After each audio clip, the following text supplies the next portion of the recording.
Nesse vídeo nós vamos tratar do exemplo 4 do capítulo 2, que é o capítulo de limites, do livro Economia Matemática sem Cálculo, Análises Gráficas de Modelos Microeconômicos, escrito por Fabrício Bueno e disponível no site da Amazon, amazon.com.br. Bom, para calcular a elasticidade devemos conhecer a função de demanda. Estudaremos a função 192, né, demanda baseado no preço, 192 menos 2P. Embora o enunciado esteja parecendo simples demais, esse é um exercício que vai demandar muito de todos, né? Vai demandar uma maior quantidade de conhecimento nosso, porque embora no livro esteja explicando, certo, tem uma introdução à elasticidade, é um conceito que compensa buscar outras biografias, tá? No fim do livro vocês têm alguma bibliografia para ser indicada, certo, para aprofundar um pouco nesse tema, certo? Então eu aconselho quem estiver vendo esse vídeo, acompanhe junto com o texto do livro para vocês entenderem o que eu estou fazendo, tá? Que eu vou estar seguindo passo a passo a resolução do exemplo, certo? Então vamos lá, vamos para o GeoGebra. A primeira coisa que eu vou fazer, eu vou inserir a função de demanda, certo? A função de demanda é igual a 192 menos 2P. Tá? O gráfico dela não vai ser uma coisa assim muito interessante, porque ele vai ser muito óbvio. Certo? Mas nesse exercício a gente não vai se preocupar muito com o gráfico, nós vamos preocupar mais com a simulação de elasticidade, certo? Olha lá, então o que me diz? Que quando eu tiver um preço aumentando, a demanda vai diminuir de forma linear, essa função é linear. Se eu tiver um preço, né, zero, eu vou ter uma demanda de 192, porque zerou aqui, né? Tem uma demanda de 192. Então se não tiver custo para o consumidor, ele vai pegar 192 unidades. Se eu botar um preço de 96, eu zero a demanda, ninguém vai querer, certo? Então são interpretações assim bastante óbvias que o gráfico dá pra gente, mas vai ser interessante a gente simular a elasticidade aqui, tá? Para começar a falar de elasticidade, nós vamos ter que pensar uma variação de preço. Variação preço, nós vamos criar, não é uma função, é uma variável que vai mostrar um preço. No livro lá a gente põe, o primeiro exemplo, preço de uma variação de 1%, certo? Então o que acontece? Eu vou pegar, se o preço do produto fosse 100 reais, ele custar 100 reais e um centavo, certo? Depois nós vamos mudar essa variação aqui. Bom, aí nós vamos ter uma função de variação de demanda, que vai ser baseado no preço, né? Como é que eu vou calcular isso? Eu vou pegar a demanda do produto com essa variação de preço,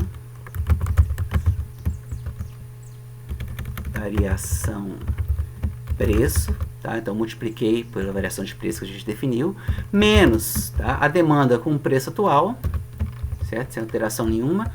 Isso tudo dividido pela demanda atual. A gente tem uma taxa aqui, né? Então tem essa função, não preocupem se ela parece extensa, fácil de compreender, nós não estamos preocupados em calcular, né, usar a função para calcular, o GeoGebra vai fazer isso para a gente.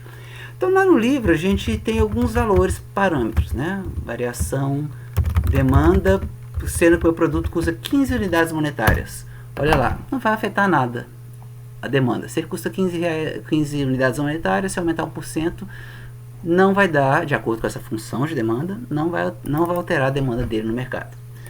Se ele nos pôr, ele é um pouquinho mais caro, 35. Opa, já tem embora pequeno, né, mas já tem uma alteração negativa da demanda, certo? Se ele for 65, a variação já é um pouquinho maior. Se eu chego perto do valor máximo que eu puder ter, né, 95, 96 não vai dar certo, porque vai zerar aqui embaixo. Então, olha lá, ele chega próximo de uma elasticidade unitária, mas todos os valores aqui, tá, possíveis, eles são inelásticos, né? Tá? Nós vamos calcular a elasticidade agora, vai ser um valor muito parecido, certo? Porque nós estamos usando uma variação pequena a um preço baixo, então vai ser valores muito parecidos, tá? A gente vai colocar aqui a elasticidade, a função de elasticidade.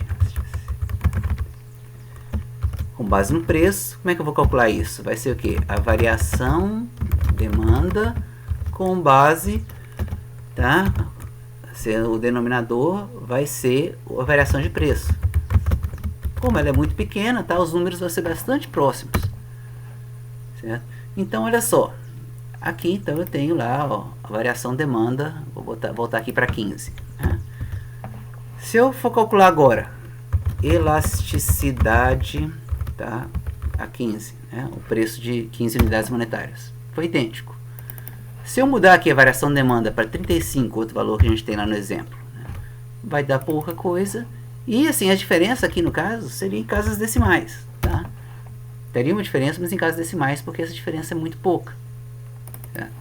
De variação de preço. Se eu tinha um produto que custava 65 unidades monetárias, tá? Eu também vou ter uma elasticidade, ainda vai ser inelástico, né? Elasticidade preço-demanda, certo?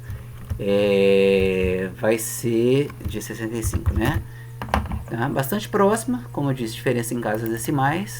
E aqui para 65 a gente vai conseguir, 95 a gente vai conseguir ver a primeira diferença, né, na segunda casa decimal. Certo?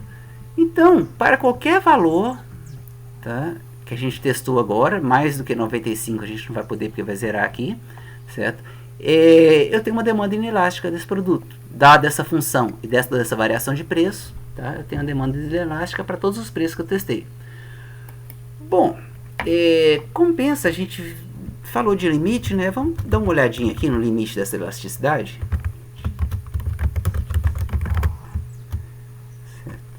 Limite, perdão, né? Elasticidade tendendo a 96, certo? Indefinido, por quê? Porque não é contínuo nesse ponto, certo? Mas e se a gente pegar a elasticidade inferior, isso é, tendendo a chegar a 96? Certo? Ela vai tender ao menos infinito. O que quer dizer isso aqui? Né? Quer dizer que ele não está pensando que vai parar em 96, né? Precisamente. Né? Vai chegar muito próximo de 96. E à medida que ele vai chegando próximo de 96, isso aqui vai chegando próximo de zero. Então vai ficando um número muito pequeno que vai aumentar isso aqui significativamente, né? Então o limite às vezes, né, ele tá, a interpretação dele às vezes do ponto de vista prático nem sempre ele é tão significativo pra gente. Mas vou deixar isso aqui para a gente fazer uns testes, ó. Eu vou supor agora que o meu aumento não foi tão pequeno, foi 10%, certo? 10%. Então, eu vou fazer agora passo a passo aqui, ó. Eu vou pegar lá, era 15, tá, unidades monetárias, ó, já teve uma diferença de demanda, certo? A elasticidade, por enquanto, está batendo, né? E tem diferença de casa decimal, está batendo com a variação de demanda, certo? Se eu tiver um produto um pouco mais caro, 35 unidades monetárias, certo? Ele ainda vai continuar inelástico, certo? 35 unidades monetárias, ele ainda vai continuar inelástico, certo? Agora a gente já começa a ver uma diferença, porque aqui é 10%. Tá? Se a gente botar 100%, ia ser uma diferença absurda. Né? Mas um preço que dobra, um produto que dobra de preço é complicado, né? Seria uma hiperinflação a curto prazo. Então, vamos lá. Elasticidade agora para 65, certo? A variação de demanda para 65. Certo? Então, sim, a elasticidade é um valor um pouco corrigido em relação a essa variação de demanda, né? Porque a variação de demanda vai ser uma taxa, né? A elasticidade já vai levar em conta, tá, o preço, vai ser mais, tá mais para um índice, né, do que uma taxa propriamente dita, certo? Então, vamos lá, vou pegar para um valor maior, 95, certo? Olha lá a nossa elasticidade agora. Lembrando que a elasticidade, a gente desconsidera o sinal, é o valor absoluto, né? Então aqui, se o meu produto for R$ 95,00 e aumentar 10%, eu vou perder muito, ignorando o sinal, eu vou perder muita demanda, certo? Então aqui ele é elástico, certo? Tem que tomar muito cuidado, certo? Com esse produto, se ele custar 95, né? A gente testou com vários valores, então suponha que eles, vou pegar outro valor, suponha que no mercado ele esteja com R$90,00, né? Olha lá, ele continua sendo elástico. Né? Continua sendo elástico, isso é, se aumentar 10% no caso ali, né, vou perder muito mais em cliente. Se aumentar 1%, vou perder muito mais em cliente, certo? Em demanda, né? Se for um serviço, em cliente. Se for um produto, você demanda, né, o consumo, certo? Então, isso aqui, essas fórmulas vão acabar servindo de uma simulação para a gente. Você vai ter uma curva de demanda, que você vai ter do seu produto, previamente você conhece. Você vai ter o preço estabelecido do seu produto, como a gente testou alguns preços aqui, tá? Vai testar algumas variações de preço e ver o que acontece com a elasticidade, para você saber que limite de preço você pode colocar sem afetar a demanda, né? Aqui, por exemplo, eu vou colocar um limite de 95, que é um número antes de zerar aqui o denominador, certo? Tá vendo? Olha lá. Mesmo que a gente não tivesse chegado a 95 aqui, a tendência, à medida que eu vou chegando a 95, eu vou ter uma perda de demanda, né? Certo? De 8,64. Então é muito maior, né, que um aumento que eu teria. Certo? Então eu teria que tomar muito cuidado com esse produto. Certo? Com aumentos desse produto. Então seria isso, é um exemplo assim, que realmente exige um pouquinho mais de estudo, mas espero que tenha ajudado a entender como inserir essas funções no GeoGebra.